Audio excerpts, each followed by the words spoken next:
Hello मेरे प्यारे बच्चों, आई होप आप सभी बहुत ही अच्छे होंगे। तो आइए आज के डिस्कस करेंगे नए टॉपिक के बारे में। नया टॉपिक आपका क्या है? जैसा कि आपको पता है पिछले लेक्चर में हमारा क्या था, सार्थक अंक हो गया था और रासायनिक संयोग के नियम हो गए थे। आज के लेक्चर में हम चर्चा करेंगे क्या सर, मोल संकल्पना के बारे में, यानी मोल कितने प्रकार से निकाले जा सकते हैं और कैसे निकालते हैं, किस प्रकार से निकालते हैं, क्या फार्मूला उसका बनता है, कैसे उस पर न्यूमेरिकल आते हैं, इसके बारे में चर्चा करेंगे। तो सबसे पहले सब लोग को नमस्कार, सबको हेलो हाय, सब लोग को ढेर सारा प्यार और सब लोग को भाई क्या good evening good evening good evening. जल्दी आना, देर मत करना, कॉपी पेन लेकर के आना। चलिए देखते हैं क्या होता है आज के सेशन में। क्या है टॉपिक आपका? मोल संकल्पना, यानी कि मोल कॉन्सेप्ट के बारे में पढ़ेंगे। आपका जो चैप्टर चल रहा था वही चैप्टर के अंतर्गत का अगला लेक्चर है, जो कि है मोल संकल्पना। क्या सर? मोल संकल्पना।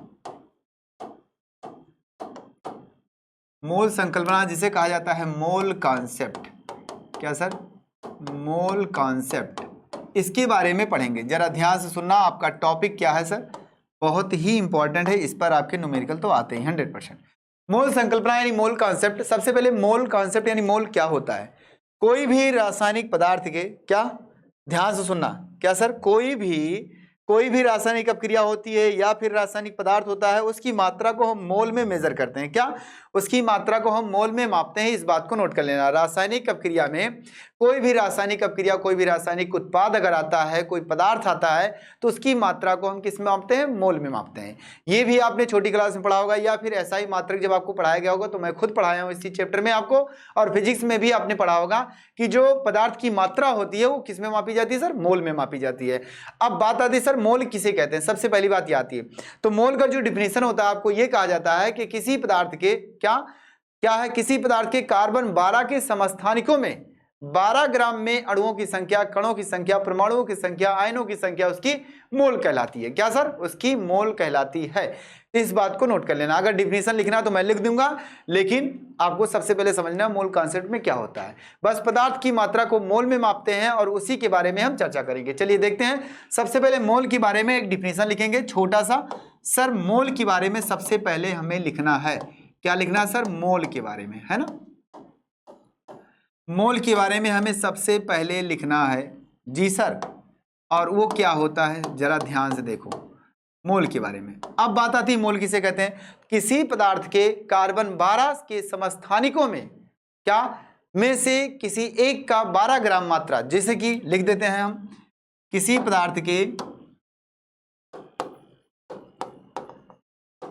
पदार्थ के क्या सर? पदार्थ के कार्बन 12 के समस्थानिक, क्या सर? के समस्थानिक, कार्बन 12 के समस्थानिक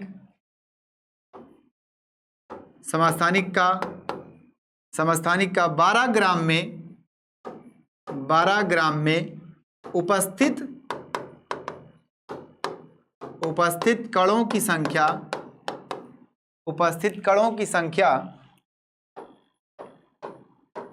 संख्या उसकी मोल कहलाती है। क्या सर? मोल कहलाती है। यानी जितने कणों की संख्या होगी, आप उसकी जगह पे आयनों की संख्या भी लिख सकते हैं, मोलों की संख्या लिख सकते हैं, और आयनों की संख्या, परमाणुओं की संख्या, कुछ भी लिख सकते हैं। कण हमने लिखा, कण की जगह पे आप अणु लिख दो, आप परमाणु लिख दो, आप आयन लिख दो, आप है ना अणु लिख दो, कुछ भी लिख सकते हो भाई, कि इसकी संख्या जितनी होगी वही उसका क्या होगा? मोल होगा। यानी कि कार्बन 12 की समस्थानिक में 12 ग्राम में उपस्थित कणों की संख्या, तो 12 ग्राम में उपस्थित कणों की संख्या जितनी होगी वही उसका क्या कहलाएगा? मोल कहलाएगा। अब बात आती है कि सर मोल निकालने के निम्न तरीके होते हैं। क्या? मोल निकालने के निम्न तरीके होते हैं, और वो तरीका आपका कौन कौन सा होता है, वो उस बात पर डिपेंड करता है कि हमारे पास पदार्थ की क्या चीज दी हुई है, पदार्थ की कौन सी मात्रा दी हुई है। आपकी पदार्थ की मात्रा मतलब द्रव्यमान दिया हुआ है, या फिर उसका आयतन दिया हुआ है, या उसके कणों की संख्या दी हुई है। इस बात पर डिपेंड होता है कि सर कैसे कैसे निकालते हैं। आइए हम बताते हैं। आपको लिखना है कि सर मोल निकालने के निम्न तरीके होते हैं। क्या? जिसे निम्न प्रकार से निकाला जाता है। यहां से लिखेंगे क्या सर? जिसे निम्न प्रकार से निकाला जाता है। क्या? जिसे निम्न प्रकार से परिकलित किया जाता है। लिख लो भाई, क्या सर? परिकलित किया जाता है। निम्न प्रकार से परिकलित किया जाता है। ठीक। आइए इसके आगे मैं यहाँ थोड़ा सा लिख दूँ, इसे स्मॉल एन से प्रदर्शित करते हैं। क्या प्रदर्शित करते हैं, और इसका मात्रक जो होता है वो मोल होता है। प्रदर्शित करते हैं। अब यहां जो कहा हमने कि निम्न प्रकार से निकाला जाता है, आइए बात करते हैं सर कितने प्रकार से। इसके 3 कंडीशन होते हैं, 3 प्रकार से निकालते हैं मोल को। ध्यान से सुनना, बहुत ही इंपॉर्टेंट है। पहला क्या होता है, केस नंबर फर्स्ट। यदि आपको द्रव्यमान दिया हो, यदि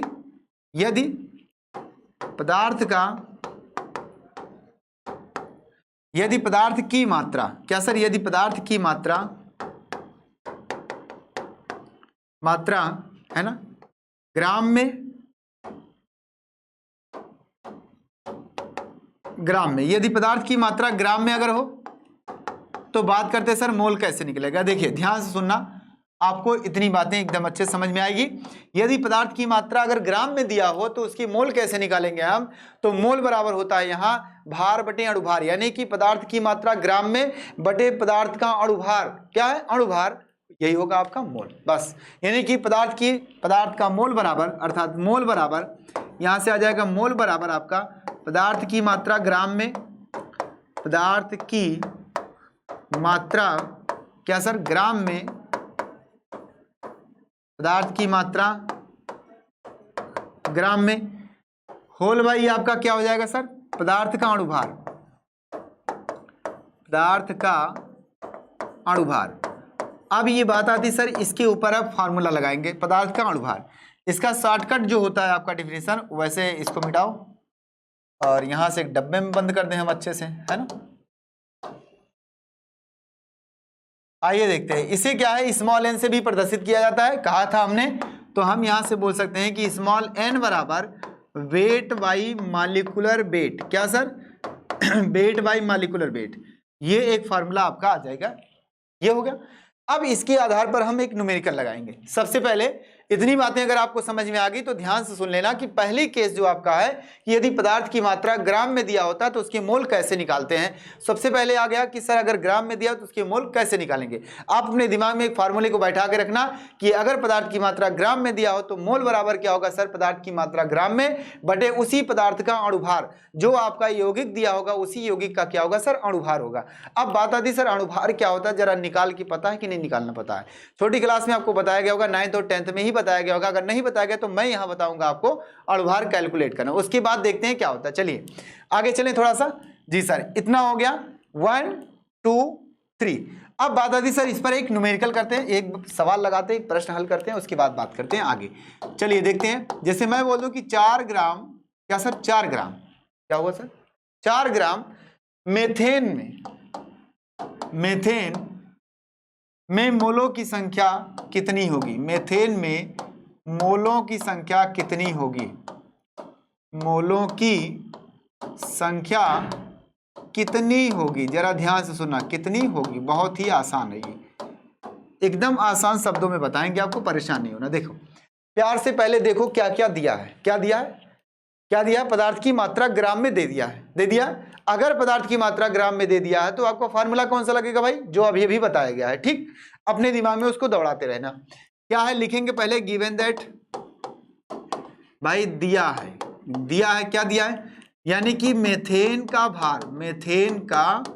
भार किसमें दे दिया भाई, आपका 4 ग्राम लिखा है। ठीक, अब आपको मोल निकालना है, मोल बराबर साइन ऑफ क्वेश्चन मार्क, क्या मोल बराबर, अगर आपको ऐसे करके लिखा है तो आप कंफ्यूज नहीं होंगे, आप लिखोगे आराम से मोल बराबर क्या है, साइन ऑफ क्वेश्चन मार्क। ठीक, अब इतनी बातें अगर आ गई, उसके बाद क्या होगा, उसके बाद देखो मोल जब इतना लिख दिया, अब आपके दिमाग में आना चाहिए कि सर फार्मूला क्या है। फार्मूला आप आराम से लिखोगे, तो फार्मूला लिखोगे तो क्या लिखोगे, मोल बराबर स्मॉल एन बराबर वेट बाई और मॉलिक्यूलर वेट। अब आपको तो मॉलिक्यूलर वेट पता नहीं, यानी अणुभार क्या है पता है ही नहीं। इतनी चीज आप जानते हैं, आप ऐसे लिखोगे वी नो दैट, क्या सर, वी नो दैट, हम जानते हैं। अगर इतना जानते हैं तो हमने क्या कहा कि वेट बराबर एन बराबर यानी मोल बराबर वेट बाई मॉलिक्यूलर वेट। अब सर मॉलिक्यूलर वेट हमें नहीं पता, क्या हमें नहीं पता, तो भाई सूत्र हमें पता है, आओ मैं बताता हूं। कभी भी किसी भी यौगिक का अगर अणुभार आप निकालना जानते हैं या निकालना चाहते हैं तो क्या करेंगे कि उसमें उसका सूत्र सबसे पहले पता होना चाहिए यौगिक का। तो यहां तो सूत्र ऑलरेडी लिखा हुआ है, मेथेन सूत्र लिखा है CH4।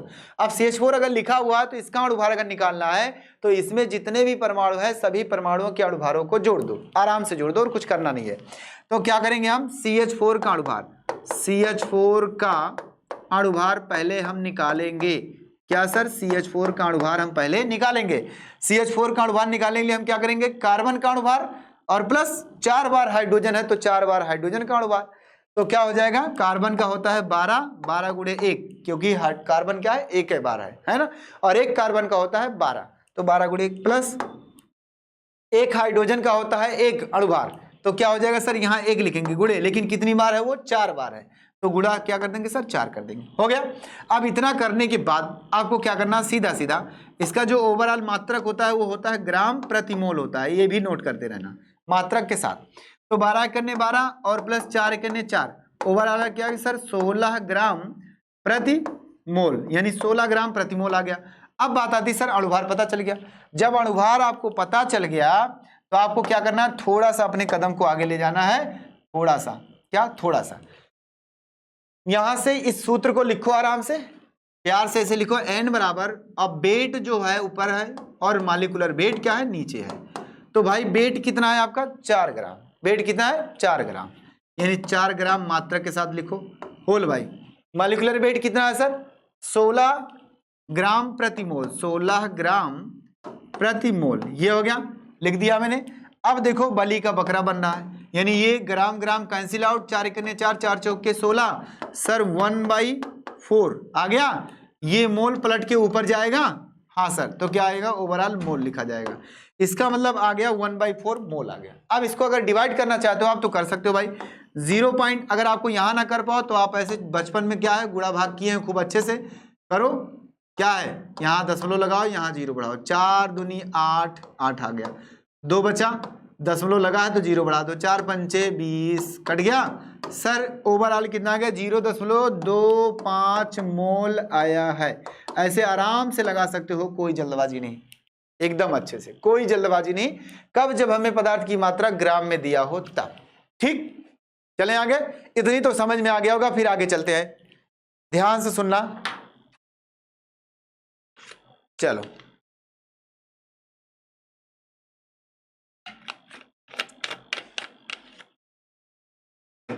चलो चलें आगे। जी सर, एकदम समझ में आ गया अच्छे से। अब आगे चलते हैं सर, थोड़ा सा कदम को बढ़ाते हैं अपने और बात करते हैं क्या होता है 1 2 3। चलिए अब हम बात करते हैं सर, अगर हमारे पास क्या दिया हो, दूसरा केस। दूसरा केस क्या कहता है, case number second, case number second क्या दिया हो भाई, यदि पदार्थ के अणुओं, ध्यान से सुनना, अणुओं, आयनों,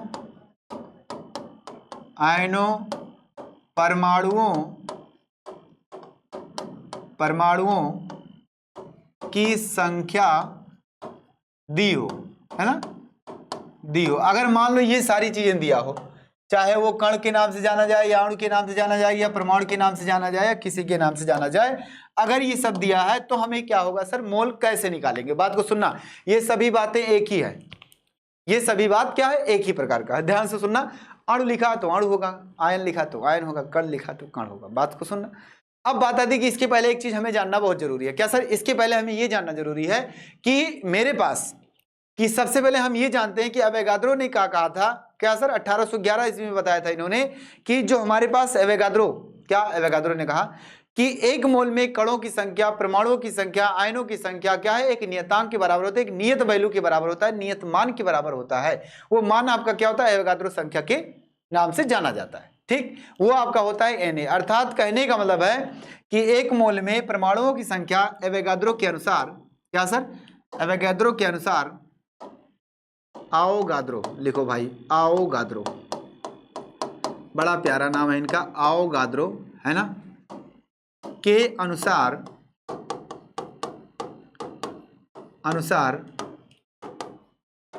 एक मोल में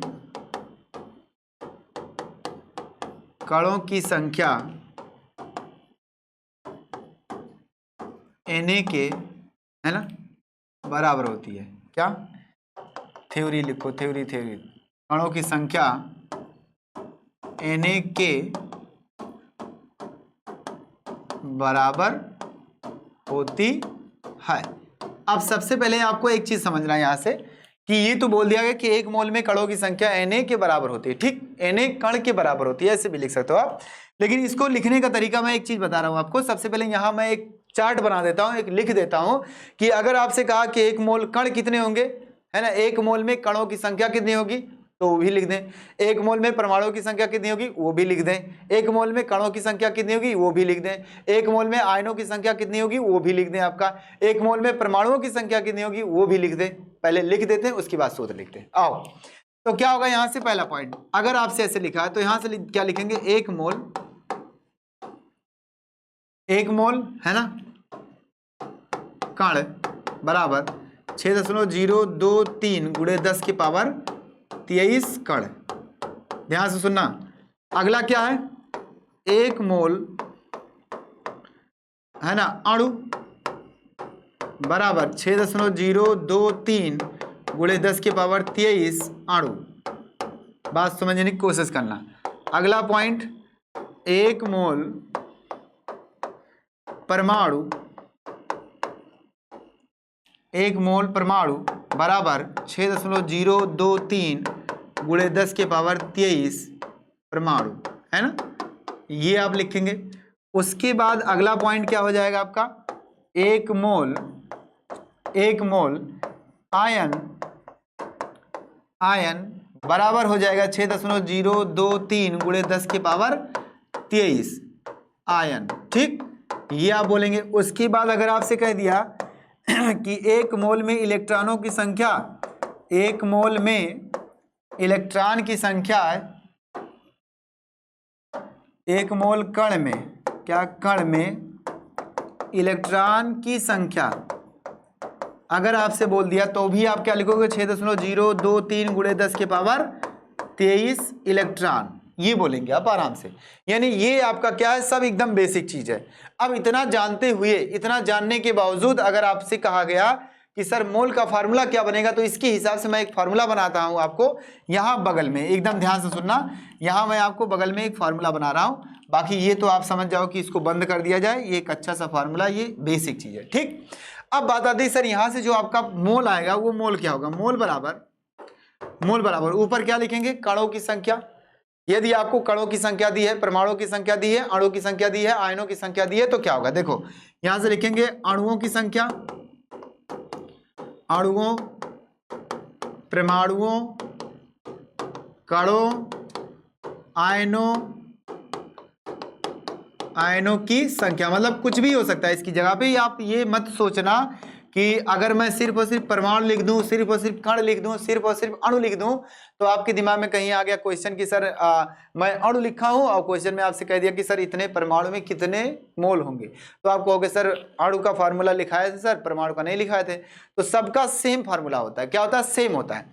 यहां अगर अणु लिखा है कोई बात नहीं, अणु अगर दिया तो अणु का मान रखेंगे, परमाणु दिया परमाणु का मान रखेंगे, कण का दिया है कण का मान रखेंगे, आयन का दिया तो आयन का मान रखेंगे। मतलब कुछ भी अगर दिया है तो आपका यही फार्मूला लगेगा, हो गया। बटे क्या होगा नीचे, अवोगाद्रो संख्या, क्या सर, अवोगाद्रो संख्या, क्यों बात आती है सर, क्यों अवोगाद्रो संख्या, अवोगाद्रो संख्या। अब बात आती है सर क्यों, है ना, क्यों का मतलब होता है कि सर ये जो अवोगाद्रो संख्या से क्यों भाग देते हैं, तो क्यों का मतलब यही है कि आपको पता है कि एक मोल में इतने कण होते हैं, एक मोल में इतने इलेक्ट्रॉन होते हैं, एक मोल में इतने आयन होते हैं। तो भाई अगर आपसे कह दिया जाए कि आपके पास 50 रुपए हैं, है ना, तो और एक पेन जो आपका है वो क्या 5 रुपए में मिलता है, तो पेनों की संख्या कितनी होगी, तो क्या कहोगे सर 5 से भाग दे दोगे ना। तो यही हाल इसमें भी है कि कणों की संख्या अगर दी हुई है और आपसे मोल पूछा है तो आपको क्या करना है, एक मोल में जितने कण होते हैं उसी से भाग दे देना है। तो इतने कण होते हैं अवोगाद्रो संख्या के बराबर, तो दे देंगे। तो यहां से संकेत क्या आएगा, n बराबर capital N upon N A, ये आपका हो गया फॉर्मूला। बस जल्दी बताओ कि आपको समझ में आया। जल्दी से बताना क्या आपको समझ में आया। एकदम ध्यान से सुन लेना, जल्दबाजी नहीं करना है सर। चले चलो सही है। अब इस पर एक न्यूमेरिकल लगाते हैं, उसके बाद देखते हैं आगे क्या होता है। न्यूमेरिकल लगा के चेक करते हैं सर क्या क्या होगा, है ना। चलो 1 2 3 सर इस पर एक न्यूमेरिकल लगाते हैं, उसके बाद आगे बढ़ते हैं। 1 2 3 और 3 2 1। थोड़ा सा इधर कर दे, दिख नहीं रहा। हो गया। ओ ज्यादा छोटा ना हो मेरे भाई, बस हो गया। चलिए आगे चलते हैं। 1 2 3। अब देखते हैं इस पर न्यूमेरिकल कैसे आते हैं। जरा एक प्रश्न देखते हैं, उसके बाद आगे चलते हैं, फिर तीसरा केस बताएंगे। पहले 3.01 गुणे 10 की पावर 10, है ना, 10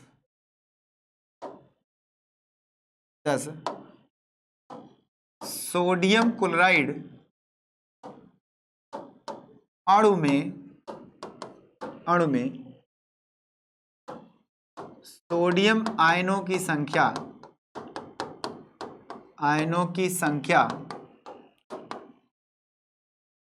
सोडियम आयनों की संख्या नहीं, एक काम करो, डायरेक्ट ये सवाल नहीं बताएंगे, नहीं तो गड़ा भी कंफ्यूज हो जाओगे। अणु में, है ना,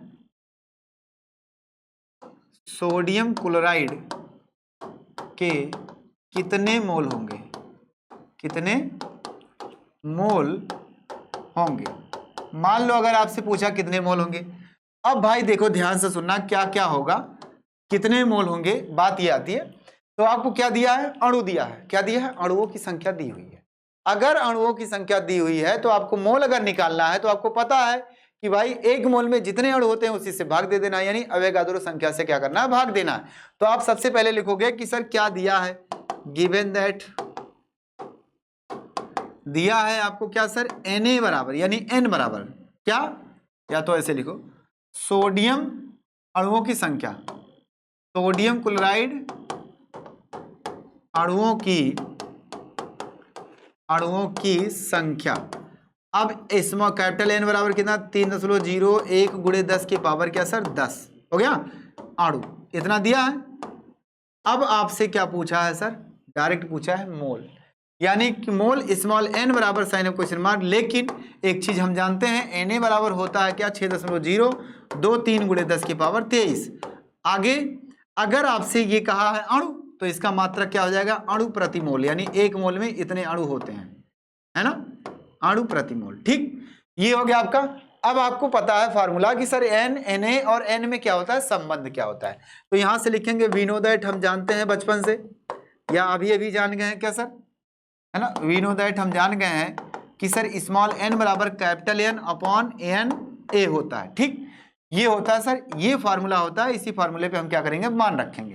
तो स्मॉल n बराबर ऊपर कैपिटल N का मान कितना, 3.01 गुणे 10 की पावर सर 10, और यहां लिखेंगे क्या है सर, अणु मात्रक के साथ होल बाई, नीचे क्या अवोगाद्रो संख्या, तो अवोगाद्रो संख्या क्या, 6.023 गुणे 10 की पावर 23 अणु प्रति मोल, यानी इतना होता है एक मोल में। ठीक, अब आपको इतना जब पता चल गया तो क्या करना है, कुछ करना नहीं है, धराशायी करना है। मोल अणु अणु कैंसिल आउट, ये मोल बचा है तो पलट के क्या होगा सर, ऊपर जाएगा। आपको पता है ये डिवाइड होगा सर, कितना आएगा, लगभग 2 आएगा। हाँ सर, इसको रहने दो ऐसे। तो यहाँ से थोड़ा सा कदम को आगे बढ़ाओ, स्मॉल n बराबर ऊपर बचा है 10 की पावर 10 और होल बाई, नीचे क्या बचा है सर, यानी ऊपर समझो 1 गुणे लिखा है और नीचे लिखा है 2 गुणे 10 की पावर 23, और ओवरऑल क्या आ गया सर, मोल आ गया। ठीक, अब आपको सॉल्व करना है, n बराबर ये डिवाइड करेंगे 1/2 से, कितना आएगा सर, 0.5 आएगा, क्या आधा आएगा, 0.5 आ गया, गुणे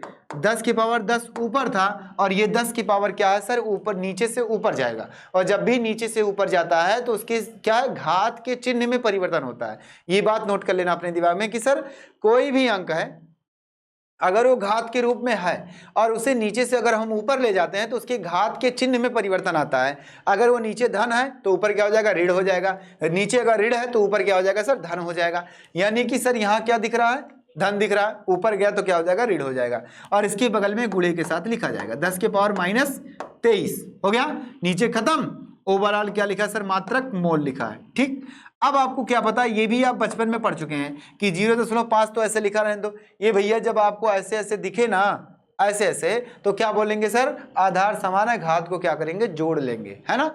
अब बहुत बच्चे क्या करते हैं सर, जोड़ते हैं 23 और 10 43 कर देते हैं, क्या 43 कर देते हैं, गलत हो जाता है। गलत क्यों होता है, क्योंकि वो जोड़ना दिमाग में है उनके, लेकिन वो जोड़ देते हैं गलत।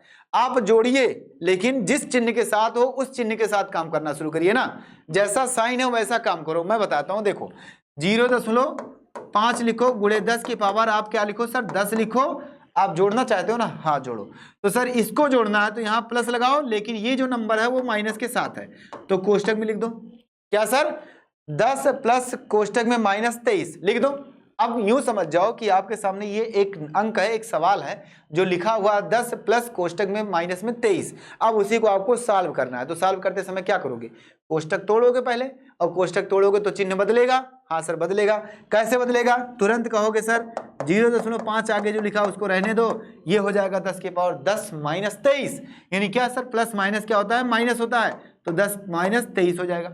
अब दिखा घटना, अब तो दिखा घट गया सर, वो भी चिन्ह जिसका ज्यादा हो उसका चिन्ह लगा देंगे, यानी उसका नंबर आ जाएगा स्मॉल n बराबर 0.5 इंटू 10 टू द पावर क्या हो जाएगा सर, माइनस में कितना हो जाएगा सर, 13 हो गया। अब चाहो तो ये दशमलव गायब करो, और ना चाहो तो ना गायब करो, लेकिन इसका मात्रक के साथ क्या आएगा, मोल आ जाएगा। अब बात आती सर स्मॉल n बराबर, अगर इसको गायब करना चाहते हो तो 10 की घात, अगर दशमलव आपका क्या है, राइट हैंड बढ़ता है, मतलब राइट साइड में जाता है, दाहिनी तरफ जाता है, तो 10 की घात माइनस में बढ़ेगी। जी सर, और अगर क्या सर इधर आता है तो 10 की घात प्लस में बढ़ेगी। यानी आपके सामने ऐसे बुक है, अगर दशमलव इधर जा रहा है तो 10 की घात क्या होगी, माइनस में बढ़ेगी, अगर दशमलव इधर जा रहा है तो 10 की घात क्या होगी, प्लस में बढ़ेगी। बात को सुनना, इसका मतलब क्या, दशमलव अगर मैं यहाँ लाता हूँ, मतलब दाहिनी तरफ ले जाता हूँ, तो 5.0 कर दिया मैं, यानी एक अंक दशमलव शिफ्ट कर दिया। अब एक अंक कर दिया अगर, तो 10 की घात क्या होगी, एक माइनस में बढ़ जाएगी, 13 है पहले से, और माइनस एक और बढ़ा देंगे उसी में, तो -1 और लिख दो, हो गया। अब क्या हो गया सर, ये मात्रक लिखते रहो, मोल, ये आ गया स्मॉल n बराबर 5.0 गुणे 10 की पावर -14 हो गया, और ये आ गया मोल, और ये आ गया सर आंसर। क्या, ये आ गया आंसर। क्या आपको पता चला, लगा? ओ भाई क्या चाहिए जिंदगी में, आपको कुछ चाहिए? नहीं सर, लग गया एकदम आसान से। बस क्या दिया था सर, अणुओं की संख्या दी हुई थी, मैंने एवोगाड्रो संख्या से भाग दिया, इसको तो मैंने कैलकुलेशन करना बताया इतना टाइम, बाकी आपको कुछ नहीं करना। मैं एक सवाल और देता हूं आपको ऐसे ही, चले नोट कर लो। लो थोड़ा सा ऊपर कर देते हैं सर, इसको नोट करना है, इधर लो, हो गया। चले 1 2 3 और 3 2 1। आइए देखते हैं सर, आगे देखते हैं 1 2 3। अगला क्वेश्चन आपको सामने मैं फिर दे रहा हूं, और इस पर सवाल ज्यादा आते हैं, इस बात को नोट कर लें, कंपटीशन में भी आता है। अगला प्रश्न आपका यह है कि भाई मेरे पास अगर मान लो, अगर अगर अगर सपोज दैट 1.24 गुणे 10 की पावर 25 है ना, 1.24 गुणे 10 की पावर 25 सोडियम परमाणु में कितने मोल होंगे, लो कितने मोल होंगे। ये भी एकदम आसान है, आप आराम से क्या करो सर, कैलकुलेशन करना शुरू कर दो। देखिए क्या क्या दिया, सबसे पहले कहा है कि भैया सोडियम परमाणु की बार दे दिया, कोई दिक्कत नहीं, परमाणुओं की संख्या दिया है, फिर वही फार्मूला लगाएंगे, क्योंकि मैंने पहले कह दिया कि चाहे अणुओं की संख्या दी हो, चाहे परमाणुओं की संख्या दिया हो, चाहे आयनों की संख्या दिया हो, भाई कुछ भी अगर दिया है और मोल अगर पूछा है तो हम क्या करेंगे सर, उसी एवोगाड्रो संख्या से भाग दे देंगे। ठीक, अब आप लिखोगे तुरंत n बराबर, लिखेंगे 1.24 गुणे 10 की पावर 25, क्या सर, सोडियम परमाणु, क्या सोडियम परमाणु, हो गया। अब भैया आपको Na बराबर, ये तो आपको पता है, क्या सर, वी नो दैट, ये चीज तो आपको पता है बचपन से, कभी कभी क्वेश्चन में दे देता है और कभी कभी नहीं देता है।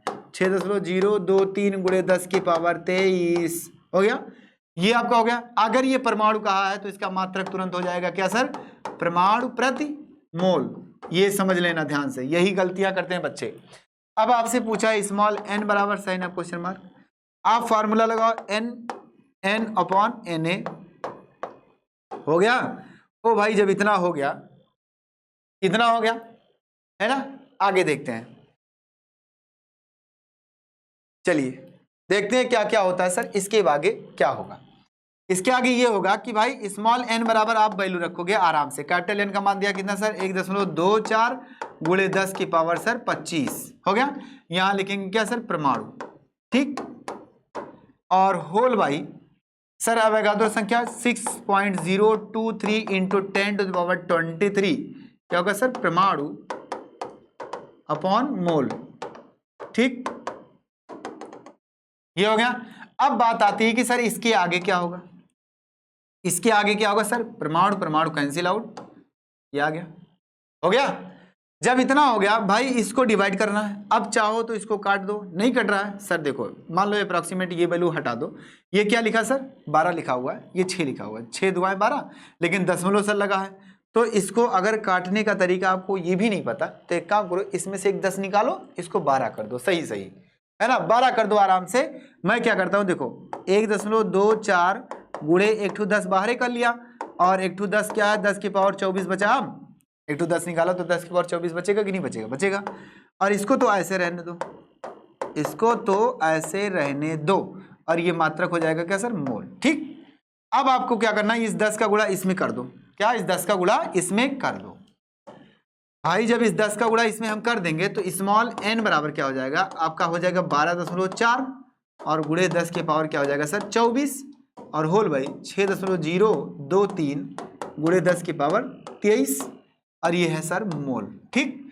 अब आपको तो 6 दिख रहा है, इसके बगल वाला अंक हटा दो, मान लो मन में क्या सर इधर कुछ नहीं उधर भी कुछ नहीं, 12/6 लिखा है, तो भाई 2 तो लिख सकते हो, हाँ सर, क्या सर 2 लिख सकते हैं, बली का बकरा बना दो। हो गया अप्रोक्सीमेट वैल्यू, n बराबर क्या सर 2 आ गया, गुणे 10 की पावर सर 24 हो गया, और गुणे नीचे से ऊपर जाएगा तो हो जाएगा -23, क्या हो जाएगा सर -23 हो जाएगा, बिल्कुल सर, नीचे से ऊपर गया तो प्लस से माइनस हो गया, ये तो अभी भी आप पहले बता चुके थे। तो 2 गुणे 10 की पावर क्या हो जाएगा सर, यहाँ बचेगा 24 और -23 घात के क्या है चिन्ह के साथ जोड़ देंगे, हो गया सर, जोड़ दिया तो आ गया सर मोल, और ये बचेगा सर क्या 1 बचेगा, यानी 0 गुणे 10 की पावर 1 हो गया। अब चाहो तो आप इसका गुणा कर दो, यानी 2 गुणे 10 यानी कि 20 हो गया मोल, अर्थात कितना आ गया, सोडियम परमाणु में इतने मोल बनेंगे। क्या आपको समझ में आया? अब इसके आधार पर मैं एक अगला सवाल देता हूं, थोड़ा सा उल्टा, जो आयन वाला मैं पहले लिख रहा था, वो कंपटीशन में आपके आता है, नीट में प्रश्न पूछा गया है उस तरह का ज्यादातर, और उसके बारे में पहले चर्चा करते हैं। चले आगे जी सर, आइए चलिए देखते हैं क्या होता है। 1 2 3 अगला एक प्रश्न और होगा आपका, एक प्रश्न और होगा। मान लो जैसे कहा दिया, मैंने क्या कहा कि भैया आपके पास क्या सर, आपके पास 12 ना लिखो, 3.6 लिखो, 3.60 गुणे 10 की पावर 23 है ना, 23 सोडियम क्लोराइड अणु में है ना, सोडियम क्लोराइड अणु में सोडियम आयनों की संख्या, आयनों की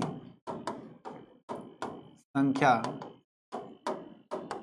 कितनी होगी। ये थोड़ा नीट का सवाल है ना, नीट का प्रश्न है। अब इसके बारे में देखते हैं सर कैसे लगेगा। देखिए ध्यान से सुनना, इसमें कुछ करना नहीं है, आपसे क्या पूछा है, डायरेक्ट आयनों की संख्या पूछा है, सोडियम आयनों की संख्या। अब उसकी जगह पे अगर आपको क्लोरीन का आयन पूछता तो कोई दिक्कत नहीं, वैसे जैसे ये लगेगा वैसे क्लोरीन आयन वाला भी लगता। तो आइए मैं आपको बताता हूँ एक सोडियम आयनों की संख्या कैसे निकालते हैं, उसके बारे में बात करते हैं आगे। तो क्या होगा कि सर इसमें अगर दिया है ऐसे, तो सबसे पहले आपको क्या करना है, मोल निकालना है। क्या, सबसे पहले आपको मोल निकालना, आप सबसे पहले मोल निकाल के रख लो। भले ये नहीं कहा, ये कहा है आयन, लेकिन निकालेंगे हम पहले मोल। यहाँ कुछ भी कहे सबसे पहले हम मोल निकालेंगे। मोल कैसे निकलेगा? आपको अणुओं की संख्या दी हुई है। क्या दिया है? सर गिवन दैट, अगर आपको दिया हुआ है इतनी बातें तो आप सीधा सीधा ऐसे बोलोगे कि सर सोडियम क्लोराइड अणु की संख्या, सोडियम क्लोराइड अणुओं की संख्या, अणुओं की संख्या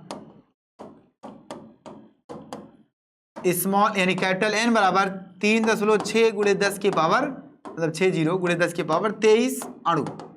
ठीक, इतना दे दिया। अब आपको सबसे पहले मोल निकालना है। भाई मोल बराबर क्या होगा? मोल यानी साइन ऑफ क्वेश्चन मार्क, लेकिन आप इसको जानते हैं Na बराबर क्या होता है? इसको दूसरी संख्या से लिख दो। Na बराबर आपका होता है 6.023 गुणे 10 की पावर 23। अब इसका मात्रक क्या होगा? इसके अनुसार अगर अणु है तो यहाँ लिखेंगे क्या सर? अणु प्रति मोल। ठीक, ये आपका हो गया इतना।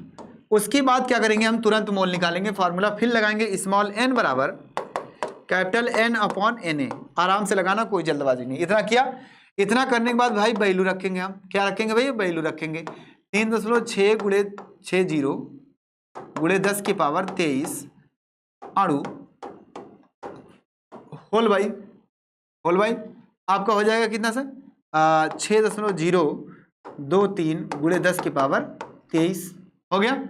और इसका मात्रक हो जाएगा सर अणु प्रति मोल। ठीक, ये आया। अब इनको बनाओ, धराशायी करो, अणु अणु कैंसिल आउट। सर इसको कैसे काटेंगे? इसको कैसे डिवाइड करेंगे? अगर आप चाहो तो इसको काटना चाहो तो 36 आएगा, लेकिन 0.6 आएगा। क्यों? क्योंकि एक अंक के बाद दशमलव पीछे लगा ना। अगर ये ओवरऑल 36 लिखा होता बटे 6 होता तब आप डायरेक्ट लिखते 6, क्या 6 लिखते, लेकिन यहाँ दशमलव अगर लगा तो दशमलव इसके आगे लगाना पड़ेगा आपको। इस बात को नोट कर लेना। क्या आपको समझ में आया? इतना करना पड़ेगा। तो इतना करना पड़ेगा भाई। तो हम क्या लिखेंगे? यहाँ डायरेक्ट आ जाएगा हमारे पास n बराबर 0.6 और नीचे गुणे 10 की पावर क्या हो जाएगा सर? 23 ऊपर है और नीचे से 23 ऊपर जाएगा तो हो जाएगा -23 हो गया। और ये पलट के जब ऊपर जाएगा मोल तो हो जाएगा क्या सर? मोल। ठीक, मात्रक। अब आपके पास आ गया सर 0.6 और गुणे 10 की पावर 23 प्लस में और -23 हो गया। इतना तो लिख सकते हैं, आधार समान है, घात जोड़ देंगे चिन्ह के साथ। अब आपके दिमाग में आ रहा कि सर ये 0 हो गया। हाँ ठीक, बिल्कुल 0 हो गया। क्या सर? बिल्कुल 0 हो गया। ठीक, लिखा।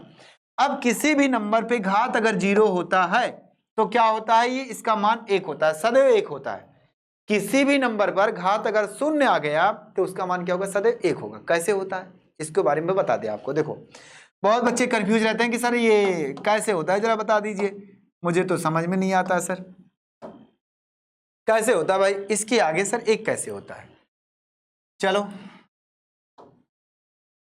चलो ले चले तुमको, अगर ये 0 लिखा है इसको हम 10 पे घाते क्या सर?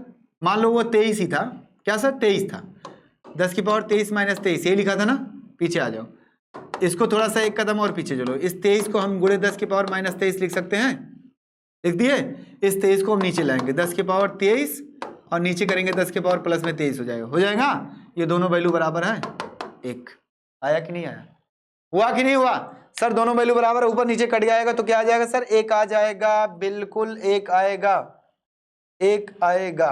हो गया।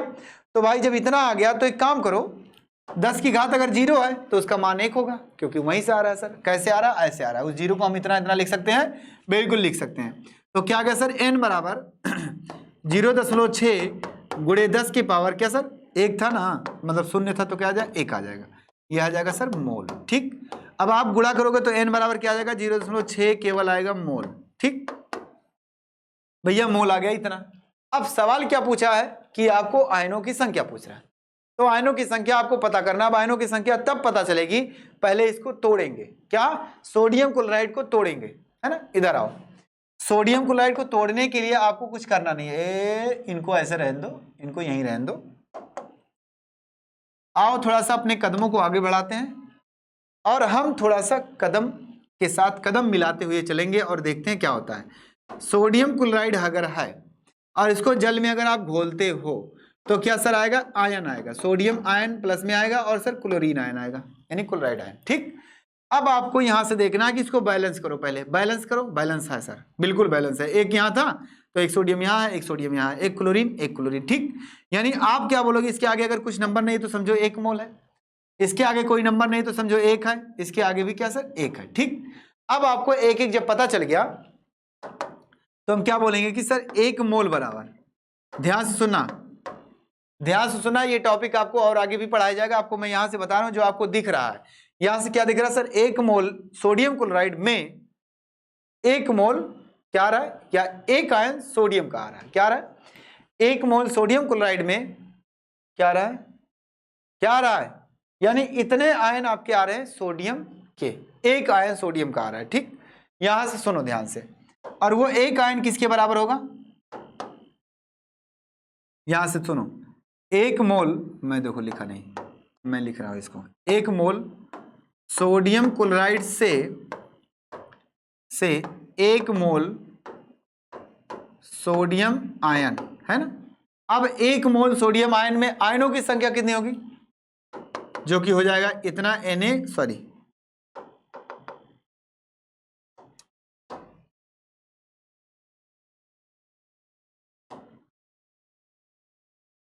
चलिए सोडियम आयन, और ये 1 मोल अगर लिखा हुआ है 1 मोल आयन, तो 1 मोल आयन कितने के बराबर होता है, वही एवोगाड्रो संख्या के बराबर होता है।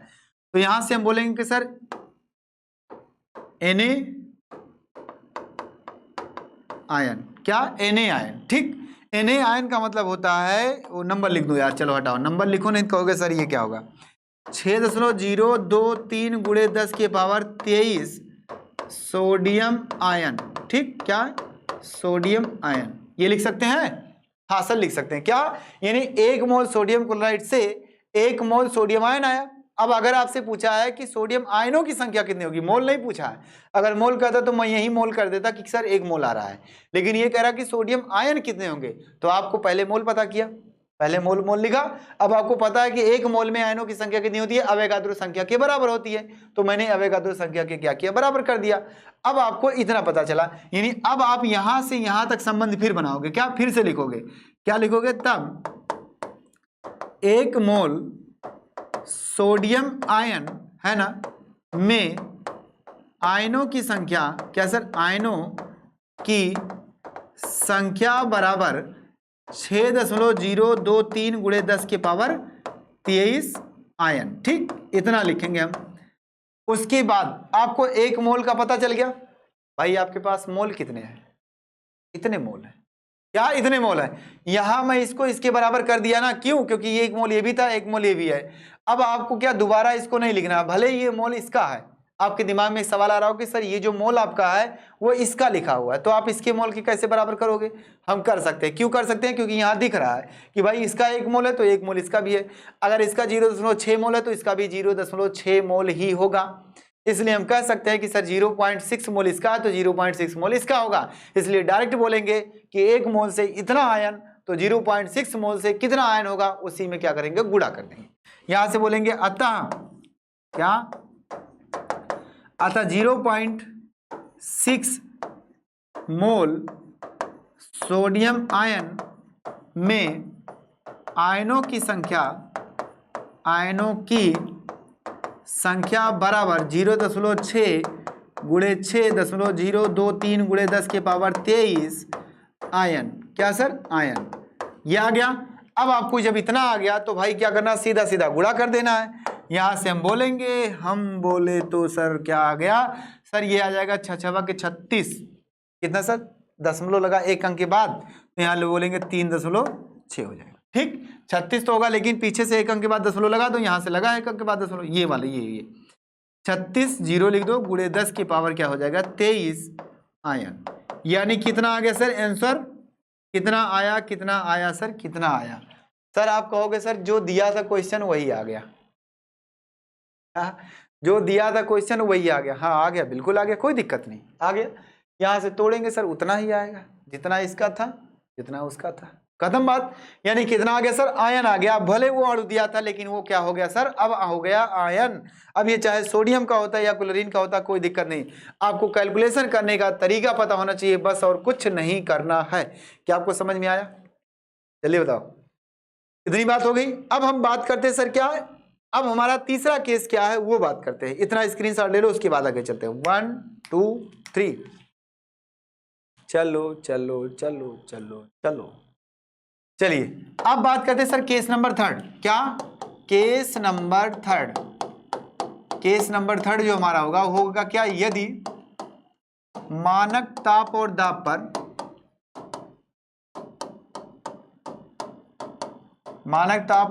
पर है ना गैसीय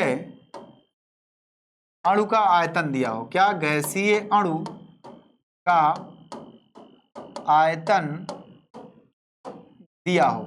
क्या सर? दिया हो तो क्या होगा भाई? अगर गैसीय अणु का आयतन दिया हो तो हम क्या करेंगे? कुछ करना नहीं है। देखो एकदम प्यार से क्या बोलेंगे? सर हम जानते हैं क्या होता है, वी नो दैट। क्या हम जानते हैं? We know that. क्या? मानक ताप और दाब पर 1 मोल गैसीय अणु का आयतन जो होता है वो आपका होता है 22.4 लीटर। ठीक, 1 मोल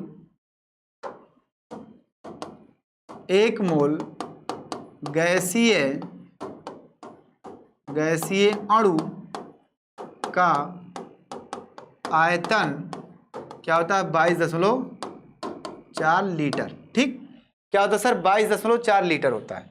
चाहो तो इसको और अच्छे से लिख दो भाई। नहीं दिख रहा सर? दिखेगा ना, भी दिखेगा। 22.4 लीटर। ठीक, ये आ गया सर 22.4 लीटर होता है।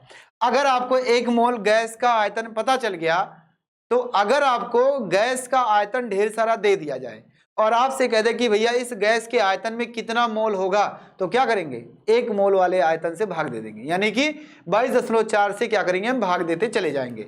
हाँ सर, यस सर, बिल्कुल। तो बोलेंगे क्या? गैसीय अणु का आयतन सॉरी गैसीय अणु के मोलों की संख्या, गैसीय अणु का मोल बराबर क्या हो जाएगा आपका? क्या है? गैसीय अणु का आयतन, यहां से लेकिन कौन सा? मानक ताप दाब पर क्या हटाओ। गैसीय अणु का आयतन, गैसीय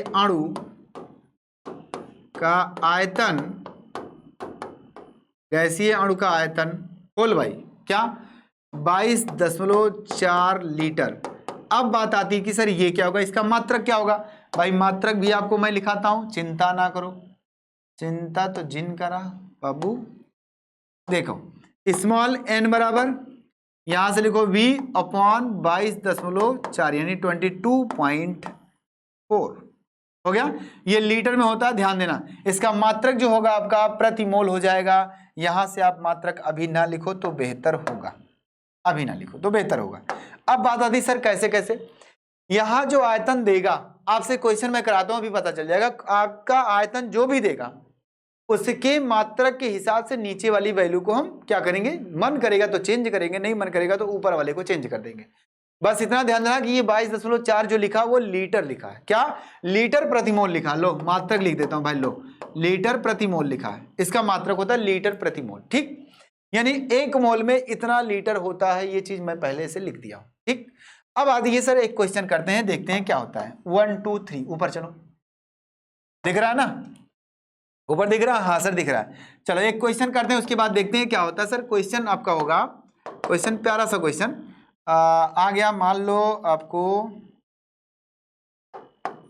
440 ml है ना, ml CO2 में मोलों की संख्या। सर मोलों की CO2 गैस में, ऐसे लिखो CO2 गैस में ज्यादा अच्छा लगेगा, है ना? CO2 गैस में मोलों की संख्या बराबर साइन ऑफ क्वेश्चन मार्क। हो गया? मान लो पूछा है तो अब क्या करेंगे? देखो ध्यान से सुनो कि भाई अब की बार क्या दिया? आयतन दिया है। क्या दिया? आयतन दिया। समझ जाओ, आयतन अगर दिया है तो संबंध कौन सा लगेगा सर? ये वाला लगेगा भाई, आयतन वाला लगेगा। आ जाओ ध्यान से सुन लो मेरे लाल बाल गोपाल। देखो क्या हो जाएगा सॉल्यूशन। यहां से स्टार्ट करेंगे अपनी प्रेम कहानी। क्या? दिया है भाई B बराबर क्या होगा सर 440 ml, ठीक दे दिया है। आपसे n बराबर पूछा है साइन ऑफ क्वेश्चन मार्क। आपको पता है क्या होता है, वी नो दैट, हम जानते हैं सर, अभी अभी आपने पढ़ाया है भाई, स्पेलिंग काहे गलत हो रहे हो, सीख ले हम भी थोड़ा सा। वी नो दैट, हम जानते हैं कि क्या होगा। अब बात आती है कि देखो क्या है आगे से, v बराबर इतना, n बराबर इतना, हम जानते हैं कि n बराबर क्या होता है v बाई 22.4 लीटर प्रति मोल, ठीक। अब आपको ये फार्मूला पता है, इस फार्मूले में क्या करना है, आपको वैल्यू पुट करनी है। अब वैल्यू कैसे पुट करेंगे जरा ध्यान से सुनना। देखो आपके दिमाग में आता है कि सर 440 रख दो, ठीक 440 रखो, लेकिन मात्रक के साथ रखो, रख दिया। आ जाओ होल भाई, सर यहां 22.4 रखो, लेकिन किस में रखो सर, मात्रक में रखो, लीटर प्रति मोल, ठीक। इतना रखने के बाद अब आप डायरेक्ट क्या है सर, मात्रक को नहीं काट सकते हो, नंबर तो काट सकते हो लेकिन मात्रक को कहीं नहीं काट सकते। अब क्या करो, सबसे पहले आपको इसको बदलो, इसको बदलो या इसको बदलो, भाई किसी को बदलना पड़ेगा। मान लो आप क्या सर इसको बदल रहे हो या इसको बदल रहे हो, अगर ml को लीटर में बनाना होगा तो आपको 1000 से भाग देना पड़ेगा, और अगर लीटर को ml बनाना होगा तो 1000 से क्या करना है, गुणा करना पड़ेगा। अब आपके सहारे, आपके ऊपर डिपेंड करता है कि आप क्या करना चाहते हो। अगर आप लीटर को ml बनाना चाहते हो तो 1000 से गुणा कर देना नीचे वाले में, अगर आप ml को लीटर बनाना चाहते हो तो ऊपर वाले में 1000 से भाग दे देना, दोनों बात एक ही होगी, कुछ भी करो। चलो मैं मान लेता हूं मैं कर रहा हूं गुणा इसमें, क्या सर मैं उसको इसको बदल रहा हूं, नीचे वाले को 440 ml ऐसे रहने दो, होल भाई 22.4 गुणे 1000 कर दो, और फिर मात्रक हो जाएगा ml बटे मोल, फिर क्या हो जाएगा ml बटे मोल हो गया, ठीक। अब बात आती है सर, अब तो ml कटेगा, ml कैंसिल आउट सर, 1 0 प्यार से इनसे काट दो, ठीक। अब बचा क्या ऊपर 44 बटे नीचे क्या बचा सर 22.4 गुणे सर 100 बचा, और पलट के जाएगा तो ऊपर हो जाएगा क्या सर मोल, ये पलट के ऊपर आएगा मोल हो जाएगा, ठीक। अब क्या हुआ कि सर इसका तो गुणा कर सकते हैं 100 का, कर सकते हैं कि नहीं कर सकते हैं, करो सर 44 बटे ये हो जाएगा सर 2240, होगा कि नहीं होगा भाई। 1 10 का गुणा करेंगे दशमलव गायब करेगा, फिर 1 10 का गुणा करेंगे बगल में हो जाएगा क्या सर 2240 मोल आ गया। अब आप चाहो तो इसको काटो, अब आपके दिमाग में आ रहा है सर कैसे काटे इसको, भाई 2 से कट रहा ना, छोटा अंक करो 2, देखो छोटा अंक करो अलग पेन से, 2 दूनी 4 22 दूना 44, 2 करने 2 2 करने 2 2 दूनी 4 0 हो गया सर। ऊपर कितना है सर 22 बटे नीचे क्या है सर 11 2 20 आया, ठीक। फिर से काटो 2 से चाहो तो, 2 से फिर कट रहा है, देखो 11 ऊपर आ गया, नीचे सर 2 5 10 2 6 12 0 आ गया, 560 आ गया, ये आ गया क्या सर मोल, ठीक। चाहो तो ऊपर फिर लिखो 11 बटे 56, ए भाई कहाँ जा रहे हो, 560 मोल आ गया। अब आप चाहो तो इसको और काट दो, आप और काटो 11, देखिए इसको क्या लिख सकते हो सर 11 5 55 5 यानी क्या आएगा सर 5 दशमलव कुछ आएगा, तो यह कह सकते हो कि सर नीचे आ गया क्या सर 1/50 आएगा, लगभग अप्रॉक्सीमेट वैल्यू क्या आएगी सर 1/50 मोल आएगा, ठीक। अब आप चाहो तो इसको 1/5 लिख दो और गुणे करके 10 लिख दो, ये आ गया सर मोल आ गया। अब चाहो तो इसको 1/5 को भाग दोगे तो क्या आएगा 0.2 आएगा, और बटे करके क्या आएगा सर 10 आएगा मोल। अब 10 से भाग और दोगे तो सर दशमलव और इधर चला आएगा बाई तरफ तो 0.02 मोल, यानी ओवरऑल वैल्यू लगभग कितनी आएगी सर, इतनी आएगी। क्या आपको समझ में आया क्या आपको समझ में आया? ये आपका होता है टॉपिक बहुत ही इंपॉर्टेंट, ये आपको समझ जाओ कि कंपटीशन में इसके सवाल 100% पूछे जाते हैं, चाहे वो बोर्ड का हो या फिर आप कह सकते हो भाई नीट का लेवल का हो या फिर जेई का लेवल का हो, कुछ भी हो, पॉलिटेक्निक हो गया, डिप्लोमा हो गया, उसमें आईआईटी आ गया, आपका जो भी होगा उसमें आपके ये प्रश्न तो पूछे जाएंगे 100%। यानी इस टॉपिक पर प्रश्न आते हैं, ऐसे करके दे देता है। और एक सवाल ऐसा बनता है, एक सवाल एक टॉपिक मैं ऐसा बताता हूँ, जो तीनों मोल है ना, ये भी मोल था, पीछे 2 मोल निकाले हैं, अब मैं इन तीनों का एक संबंध बनाता हूँ। आओ इधर आओ, 1 2 3 चले आगे, 1 2 3 सर आगे देखते हैं तीनों का संबंध क्या होता है। देखो मोल बराबर आपने क्या पढ़ा, मोल बराबर आपने पढ़ा वेट बाई मॉलिक्यूलर वेट, हो गया। 1 मोल आपने पढ़ा, ये मोल आपने पहला पढ़ा, दूसरा मोल आपने पढ़ा मोल बराबर क्या sir, capital N upon N यानी अवोगाद्रो संख्या, ये भी आपने एक मोल पढ़ा। और तीसरा मोल आपने क्या पढ़ा, मोल बराबर V बाई 22.4 लीटर प्रति मोल, जो भी आपने पढ़ा यानी 22.4 पढ़ा। ठीक, आगे क्या सर, इसको भी आपने पढ़ लिया। अब ये तीनों क्या मोल है, तीनों पता है मोल है भाई, जब ये मोल ये मोल ये मोल तो ये भी तो बराबर होगा, ये तीनों बराबर हैं तो ये भी क्या होगा, बराबर हो जाएगा।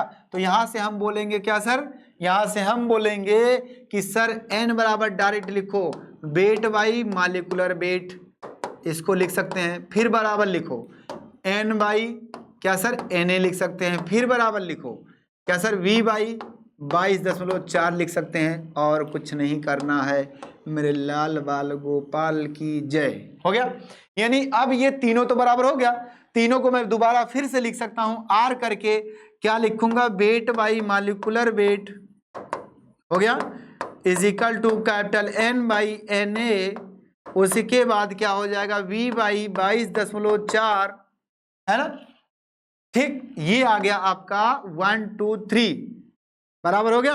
अब आपसे सवाल क्या क्या बनेगा, आपसे सवाल इसको इसके पूछ सकता है, मतलब मान लो आपको कणों की संख्या दे दिया, आपको वेट पूछ लिया, तो इसको मोल निकाल करके इसके बराबर कर सकते हो कि नहीं कर सकते हो, कर सकते हैं। आपको आयतन दे दिया, वेट पूछ लिया, तो आप इसको इसके बराबर कर सकते हो, हाँ सर कर सकते हो क्योंकि दिखा है। आपको नंबर ऑफ मोल दे दिया, आपकी बार आयतन पूछ लिया, तो आप क्या परमाणु की संख्या से मोल निकालेंगे, उसके बाद क्या इसको बराबर करके मोल निकाल, यहां से आयतन निकाल लेंगे। आपको आयतन दे दिया, आपको ये पूछा या ये पूछा, तो भैया बराबर कर सकते हैं। मतलब कहने का ये है कि भाई कोई भी इसमें से कोई एक को दे दे और दूसरा अगर पूछ ले तो हम निकाल सकते हैं, आराम से निकाल सकते हैं। क्या आपको समझ में आया, क्या आपको समझ में आया। ये टॉपिक आपका होता है सर मोल निकालने के तरीके। आपको वेट दिया है, नंबर ऑफ मोल्स पूछा है, नंबर ऑफ कण पूछे हैं, तो भाई निकाल सकते हो, कुछ नहीं होगा। एक सवाल लगा देते हैं, चलो एक सवाल लगा देते हैं भाई, छोट लगे हाथ यहीं लगा देते हैं क्योंकि कंफ्यूज हो रहे हो मुझे लग रहा है ना। चलो मैं एक क्वेश्चन कर देता हूं, एक क्वेश्चन 1 2 3। मान लो मेरे पास भैया जी 32 ग्राम है ना, 32 ग्राम ऑक्सीजन है ना गैस में क्या अणुओं की संख्या, अणुओं की संख्या और गैस का आयतन कितना होगा। क्या सर, गैस का आयतन कितना होगा। चलो मान लो ये मैंने कर दिया, कितना होगा। लो अणुओं की संख्या भी पूछ लिया, आयतन भी पूछ लिया, डायरेक्ट हो गया। अब यहां से देखो, आपको प्यार से लगाना, कोई दिक्कत नहीं है। देखो सबसे पहले आपको लिखना है कि क्या दिया, वेट दिया, क्या वेट दिया, क्या दिया, वेट 32 ग्राम। ठीक, 32 ग्राम दे दिया। अगर आपको वेट दे दिया है और वेट से आप मोल निकाल सकते हो, या फिर आप सोच लो ऐसे करो कि अणुओं की संख्या पूछा, ये आप इसको डायरेक्ट इसके बराबर कर दो। एक बार ये पूछा है तो एक बार इसको इसके बराबर कर दो। चलो मान लो मैं अणुओं की संख्या पहले निकालना चाहता हूं, यानी साइन ऑफ क्वेश्चन मार्क क्या क्या होगा, n बराबर साइन ऑफ क्वेश्चन मार्क और b बराबर साइन ऑफ क्वेश्चन मार्क। हो गया। आप इसको बराबर करो पहले केस में, क्या वेट बाई मॉलिक्यूलर वेट हम जानते हैं इतना लिख लो, और n बाई Na लिखो। हो गया, लिख दिया, हाँ सर। जब इतना लिख दिए, इतना लिखने के बाद आपको ये वैल्यू पता है, ये मॉलिक्यूलर वेट है। मॉलिक्यूलर वेट का मतलब होता है अणुभार। अणुभार आपको सूत्र पता है, ऑक्सीजन है। ऑक्सीजन का अणुभार कितना होता है सर, एक ऑक्सीजन का होता है 16, तो 2 ऑक्सीजन का होगा 32। बिल्कुल सर। तो यहां से हम लगाएंगे क्या, यहां से हम क्या लगाएंगे, देखो ध्यान से सुनना। आप लिखेंगे कि सर 32 ग्राम, ऊपर मॉलिक्यूलर वेट क्या आएगा सर, 32 ग्राम प्रति मोल आएगा। हो गया, इजिकल टू एन क्या है आपका, कैपिटल एन, और नीचे क्या हो जाएगा सर आपका Na। भाई ये पूछा तो Na को रहने दो, Na का मान रखना चाहो तो रखो और ना रखना चाहो तो वैसे रहने दो, कोई दिक्कत नहीं। भाई मान रखना चाहते तो रख सकते हो ना, 6.023 × 10 की पावर 23। ठीक, आप चाहो तो यहां लिख सकते हो। तो क्या हुआ सर, ये तो कैंसिल आउट हो गया सर, बिल्कुल बिल्कुल बिल्कुल। ये सर धराशायी हो गया, ये भी कट गया सर, एक आ गया। यानी क्या आया, यहां से आप लिखना चाहते हो तो लिख लो Na बराबर 6.023 × 10 की पावर 23, लेकिन हम मान वैसे रहने देंगे। तो यहां से क्या है सर, यहां एक आया और यहां क्या है सर, 1 बराबर Na अपॉन Na। हो गया सर। n का मान निकालना, इसका गुणा कर सकते हैं, हाँ कर सकते हैं। यानी कि हम सीधा सीधा लिखेंगे कैपिटल N बराबर, यानी 1 n ए, अर्थात हमारे पास मान कितना आ गया, यानी अणुओं की संख्या कितनी आ गई सर 6.023 गुणे 10 की पावर 23, यानी कहेंगे हम क्या n बराबर 6.023 गुणे 10 की पावर 23 अणु। ये पहला आंसर आया, क्या ये पहला आंसर आया। दूसरा आप क्या सर इसको इसके बराबर कर दो, या फिर आपको डायरेक्ट मोल पता चल गया है, मोल पता चल गया ना, हाँ सर मोल पता चल गया है जब, तो आप क्या करो मोल बराबर क्या सर, आपको मोल पता चल गया, मोल बराबर क्या होता है V/22.4 होता है ना, हाँ सर होता है। तो भाई जब मोल पता चल गया आपको कितना है सर 1 मोल आया, भाई इसके बराबर आप करना चाहते हो इसको तब भी तो सॉल्व करने के बाद एक ही आएगा, हाँ सर एक आएगा, तो एक आया, यहाँ रखो एक, यहाँ रखो B, यहाँ रखो 22.4 लीटर, ये इसको गुणा करोगे तिरछा तो B बराबर क्या आएगा 22.4 लीटर आएगा, क्या सर लीटर आएगा, यानी कि ऑक्सीजन गैस का जो आयतन होगा इतने ग्राम में आपका 22.4 लीटर होगा, और इसके आगे अगर मोल ज्यादा होता तो उसका गुणा हो जाता, यहाँ एक का गुणा होगा तो कोई फर्क नहीं पड़ेगा। बस ये हो गया सवाल समाप्त। क्या आपको समझ में आया? बिल्कुल एकदम आसान सा सवाल है, इसी तरह से आपके कंपटीशन में सवाल लगेंगे, आपको भयभीत नहीं होना है जरा सा भी। कमेंट कर दो एक बार प्यार से फटाफट, उसके बाद फिर ये टॉपिक आपका था लास्ट टॉपिक आज का। तो आई होप आप सबको अच्छे समझ में आया होगा, मैं उम्मीद करता हूं, आशा करता हूं आने वाला सेशन जो आपका और भी अच्छा होगा।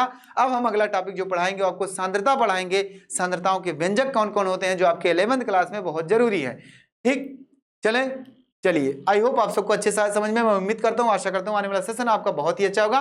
तो उम्मीद मत हारना, हिम्मत मत हारना, रखना हौसला, सारी चीजें होंगी, हम है तो गम क्या है, चिंता नहीं करना है, सब कुछ होगा आपको टाइम टू टाइम। चलते हैं फिर मिलेंगे अगले दिन अगले टॉपिक के साथ। Okay tata bye bye goodbye और गुड नाइट।